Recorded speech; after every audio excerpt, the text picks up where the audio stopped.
창세기 49장. 야곱이 아들들을 불러놓고서 일렀다. 너희는 모여라. 너희가 뒷날에 겪을 일을 내가 너희에게 말하겠다. 야곱의 아들들아, 너희는 모여서 들어라. 너희 아버지 이스라엘이 하는 말에 귀를 기울여라. 르우벤아, 너는 나의 맏아들이요 나의 힘, 나의 정력의 첫 열매다. 그 영예가 드높고 그 힘이 드세다. 그러나 거친 파도와 같으므로 또 내가 아버지의 침상에 올라와서 내 아버지의 침상을 더럽혔으므로 내가 으뜸이 되지는 못할 것이다. 시므온과 레위는 단짝 형제다. 그들이 휘두르는 칼은 난폭한 무기다. 나는 그들의 비밀 회담에 들어가지 않으며 그들의 회의에 끼어들지 않을 것이다. 그들은 화가 난다고 사람을 죽이고 장난삼아 소의 발목 힘줄을 끊었다. 그 노여움이 혹독하고 그 분노가 맹렬하니 저주를 받을 것이다. 그들을 야곱 자손 사이에 분산시키고 이스라엘 백성 사이에 흩어버릴 것이다. 유다야, 너의 형제들이 너를 찬양할 것이다. 너는 원수의 멱살을 잡을 것이다. 너의 아버지의 아들들이 내 앞에 무릎을 꿇을 것이다. 유다야, 너는 사자 새끼 같을 것이다. 나의 아들아, 너는 움킨 것을 찢어먹고 굴로 되돌아갈 것이다. 엎드리고 웅크리는 모양이 숫사자 같기도 하고 암사자 같기도 하니 누가 감히 범할 수 있으랴. 임금의 지휘봉이 유다를 떠나지 않고 통치자의 지휘봉이 자손 만대에까지 이를 것이다. 권능으로 그 자리에 앉을 분이 오시면 만민이 그에게 순종할 것이다. 그는 나귀를 포도나무에 매며 그 암나귀 새끼를 가장 좋은 포도나무 가지에 맬 것이다. 그는 옷을 포도주에다 빨며 그 겉옷은 포도의 붉은 즙으로 빨 것이다. 그의 눈은 포도주 빛보다 진하고 그의 이는 우유빛보다 힐 것이다. 스불론은 바닷가에 살며 그 해변은 배가 정박하는 항구가 될 것이다. 그의 영토는 시도네까지 이를 것이다. 이사갈은 안장 사이에 웅크린 뼈만 남은 나귀 같을 것이다. 살기에 편한 곳을 보거나 안락한 땅을 만나면 어깨를 들이밀어서 짐이나 지고 압제를 받으며 섬기는 노예가 될 것이다.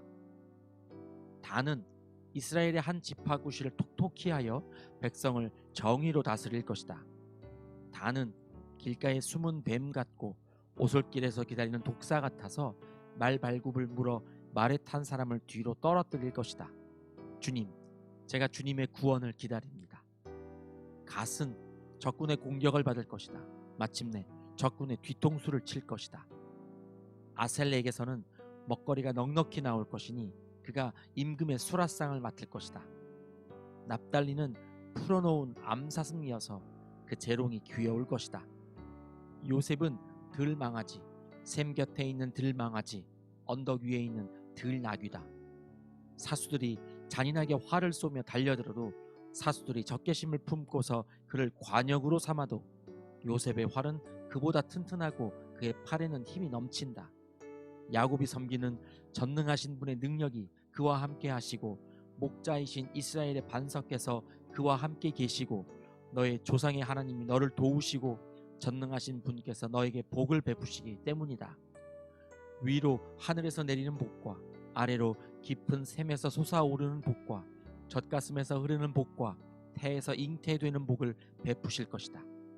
너의 아버지가 받은 복은 태고적 산맥이 받은 복보다 더 크며 영원한 언덕이 받은 풍성함보다도 더 크다. 이 모든 복이 요셉에게로 돌아가며 형제들 가운데서 으뜸이 된 사람에게 돌아갈 것이다. 베냐민은 물어뜯는 일이다. 아침에는 빼앗은 것을 삼키고 저녁에는 움킨 것을 나눌 것이다. 이들은 모두 이스라엘의 12지파이다. 이것은 그들의 아버지가 그들을 축복할 때에 한 말이다. 그는 아들 하나하나에게 알맞게 축복하였다. 야곱이 아들들에게 일렀다. 나는 곧 세상을 떠나서 나의 조상들에게로 돌아간다. 내가 죽거든 나의 조상들과 함께 있게 햇사람 에브론의 밭에 있는 묘실에 묻어라. 그 묘실은 가나안 땅 마므레 앞 막벨라 밭에 있다. 그 묘실은 아브라함 어른께서 묘실로 쓰려고 햇사람 에브론에게서 밭과 함께 사두신 것이다. 거기에는 아브라함과 그분의 아내 사라 이 두 분이 묻혀 있고 이삭과 그분의 아내 리브가 이 두 분도 거기에 묻혀 있다. 나도 너희 어머니 레아를 거기에다 묻었다. 밭과 그 안에 있는 묘실은 햇사람들에게서 산 것이다. 야곱은 자기 아들들에게 이렇게 이르고 나서 침상에 똑바로 누워 숨을 거두고 조상에게로 돌아갔다. 창세기 50장. 요셉이 아버지의 얼굴에 엎드려서 울며 입을 맞추고 시위들을 시켜서 아버지 이스라엘의 시신에 방부제 향재료를 넣게 하였다. 시위들이 방부제 향재료를 넣는데 꼬박 40일이 걸렸다. 시신이 썩지 않도록 향재료를 넣는 데는 이만큼 시간이 걸린다. 그리고 이집트 사람들이 그의 죽음을 애도하며 70일을 곡하였다. 곡하는 기간이 지나니 요셉이 바로의 궁에 알렸다. 그대들이 나를 너그럽게 본다면 나를 대신하여 바로께 말씀을 전해주시오. 우리 아버지가 운명하시면서 내가 죽거든 내가 가나안 땅에다가 준비하여 둔 묘실이 있으니 거기에 나를 묻어라 하시고, 우리 아버지가 나에게 맹세하라고 하셔서 내가 그렇게 하겠다고 맹세하였소. 내가 올라가서 아버지를 장사 지내고 올 수 있도록 허락을 받아주시오.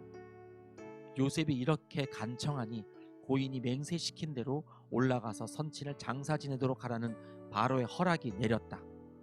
요셉이 자기 아버지를 묻으러 올라갈 때에 바로의 모든 신하와 그 궁에 있는 원로들과 이집트 온 나라에 있는 모든 원로와 요셉의 온 집안과 그 형제들과 아버지의 집안 사람이 그들에게 딸린 어린 아이들과 양떼와 소떼는 고센 땅에 남겨둔 채로 요셉과 함께 올라가고, 거기에다 병거와 기병까지 요셉을 호위함이 올라가니 그 굉장한 상여 행렬이 볼만하였다. 그들은 요단강 동쪽 아닷 타작마당에 이르러서 크게 애통하며 호곡하였다. 요셉은 아버지를 생각하며 거기에서 이레 동안 애곡하였다.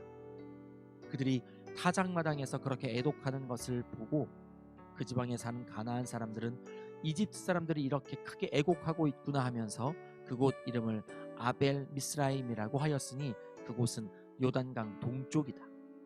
야곱의 아들들은 아버지가 명령한 대로 하였다. 아들들이 아버지의 시신을 가나안 땅으로 모셔다가 마므레 앞 막벨라 밭에 있는 굴에 장사하였다. 그 굴과 거기에 딸린 밭은 아브라함이 묘자리로 쓰려고 햇사람 에브론에게서 사둔 곳이다.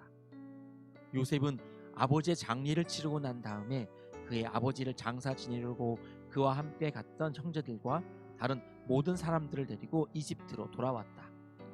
요셉의 형제들은 아버지를 여의고 나서 요셉이 자기들을 미워하여 그들에게서 당한 온갖 억울함을 안갚음하면 어찌하나 하는 생각이 들어서 요셉에게 전가를 보냈다. 아버지께서 돌아가시기 전에 남기신 유언이 있습니다. 아우님에게 전하라고 하시면서 너희 형들이 너에게 몹쓸 일을 저질렀지만 이제 이 아버지는 내가 형들의 허물과 죄를 용서하여 주기를 바란다 하셨습니다. 그러니 아우님은 우리 아버지께서 섬기신 그 하나님의 종들인 우리가 지은 죄를 용서하여 주시기 바랍니다. 요셉은 이 말을 전해 듣고서 울었다. 곧 이어서 요셉의 형들이 직접 와서 요셉 앞에 엎드려서 말하였다. 우리는 아우님의 종입니다. 요셉이 그들에게 말하였다. 두려워하지 마십시오. 내가 하나님을 대신하기라도 하겠습니까? 형님들은 나를 해치려고 하였지만 하나님은 오히려 그것을 선하게 바꾸셔서 오늘과 같이 수많은 사람의 생명을 구원하셨습니다. 그러니 형님들은 두려워하지 마십시오. 내가 형님들을 모시고 형님들의 자식들을 돌보겠습니다. 이렇게 요셉은 그들을 간곡한 말로 위로하였다. 요셉이 아버지의 집안과 함께 이집트에 머물렀다. 요셉은 100년하고도 10년을 더 살면서 에브라임의 자손 3대를 보았고 므낫세의 아들 마겔에게서 태어난 아이들까지도 요셉이 자기의 자식으로 길렀다. 요셉이 자기 친족들에게 말하였다.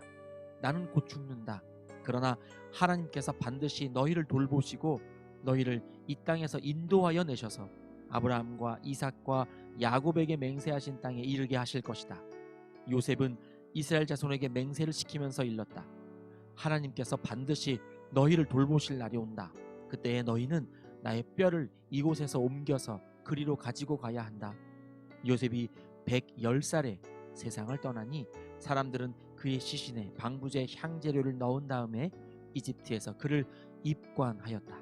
아멘.